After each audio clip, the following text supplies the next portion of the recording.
Bristol Community College, Mathematics with Dan Avedikian, Math 060, Topics in Developmental Math, Section 1.3, Problem 6. This is Section 1.3, Problem 6. We have to add the numbers 41,964 plus 8,351.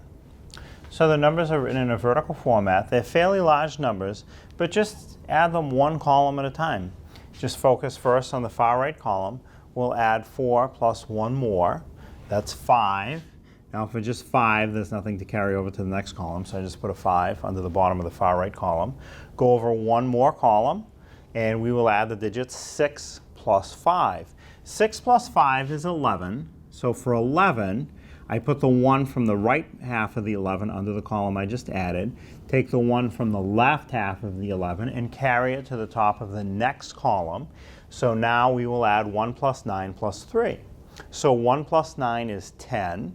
10 plus 3 more is 13. So for 13, I'll write the 3 from the 13 under the column of digits that I just added, carry the 1 from the 13 to the top of the next column over to the left, and now we will add the digits 1 plus 1 plus 8. So 1 plus 1 is 2.